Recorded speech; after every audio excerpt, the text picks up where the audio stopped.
Subsidy നിരക്കിൽ ഓണത്തിന് 2 litre വെളിച്ചെണ്ണ വില ഇനിയും കുറയുമെന്ന് ഭക്ഷ്യമന്ത്രി ശ്രീ GR അനിൽ. ഈ മാസം 349 രൂപയ്ക്ക് വെളിച്ചെണ്ണ. ഓണത്തിന് സബ്സിഡി നിരക്കിൽ 2 ലിറ്റർ നൽകും മന്ത്രി GR അനിൽ. തിരുവനന്തപുരം. ഓണത്തിന് സബ്സിഡി നിരക്കിൽ 2 ലിറ്റർ വെളിച്ചെണ്ണ സപ്ലൈകോയിലൂടെ നൽകുമെന്ന് ഭക്ഷ്യമന്ത്രി GR അനിൽ. എല്ലാ റേഷൻ കാർഡ് ഉടമകൾക്കും കാർഡ് 1-ന് 2 ലിറ്റർ വെളിച്ചെണ്ണ നൽകുമെന്നാണ് മന്ത്രി അറിയിച്ചത്. സർക്കാർ ഇടപെടലിലൂടെ സംസ്ഥാനത്ത് വെളിച്ചെണ്ണ വില ഇനിയും കുറയുമെന്നും മന്ത്രി വ്യക്തമാക്കി. ഈ മാസം ഒരു റേഷൻ കാർഡിന് 1 ലിറ്റർ വെളിച്ചെണ്ണ സബ്സിഡി നിരക്കിൽ 349 രൂപ നിരക്കിൽ സപ്ലൈകോയിലൂടെ ലഭിക്കും. അതേ കാർഡുകാരന് അടുത്ത മാസവും 4-ാം തീയതി വരെ സബ്സിഡി നിരക്കിൽ വെളിച്ചെണ്ണ വാങ്ങാവുന്നതാണ്. 5-ാം തീയതി ഓണത്തിന് സബ്സിഡി നിരക്കിൽ വെളിച്ചെണ്ണ നൽകുന്നുണ്ട്.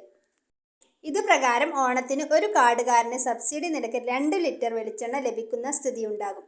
വിപണിയിലെ മോശം വെളിച്ചെണ്ണ വിൽപ്പന കണ്ടെത്താൻ ഭക്ഷ്യസുരക്ഷാ വകുപ്പിന് നിർദ്ദേശം നൽകിയിട്ടുണ്ടെന്നും മന്ത്രി അറിയിച്ചു.